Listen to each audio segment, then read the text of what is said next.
Hello, so good to see you today.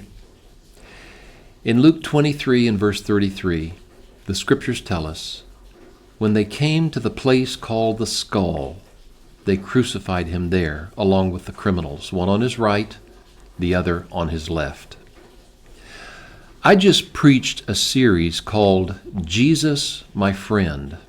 And over those Sundays, I spoke of the wounds that Christ suffered when he gave his life for me on the cross. To help us understand the reality of that cross, I made some props. I found a crown of thorns that I had stored away. I fashioned a whip made from a cut-up black extension cord bound with duct tape. I made a Roman spear from a long section of wood trim. I brought in a large wooden beam and a 3-pound sledgehammer and the largest nails that I could find in the hardware store. All of this was to illustrate the reality of Christ's suffering. I felt sick at heart and sad as I made those items.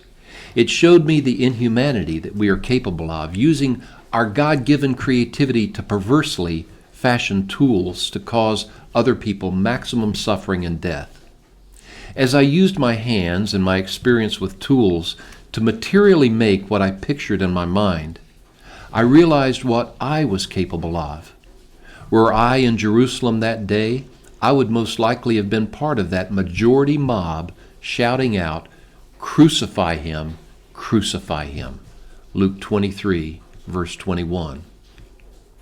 Making these weapons of Jesus' suffering and wielding the hammer to drive those nails as I preached, it drove something home in me.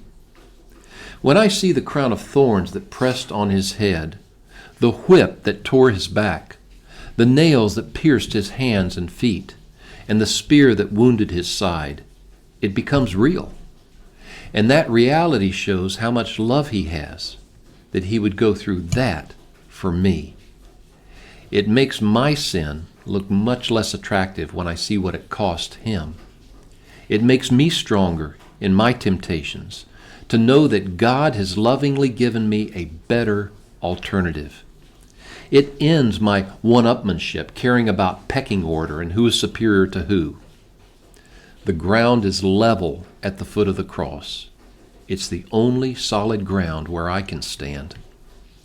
Someone without sin had to pay for my sin. Jesus' suffering was real. His wounds were real. Holding the instruments of Christ's death reminded me that I put him on the cross. But then, how wonderful, God used that same cross to free me from my guilt. Do you need to be set free? I invite you to join us in worshiping our Lord at Collingswood Church of Christ. We're at 300 Whitehorse Pike, Collingswood, New Jersey. And also, would you subscribe to our YouTube channel and share this with a friend? They may need an encouraging word today. God bless you.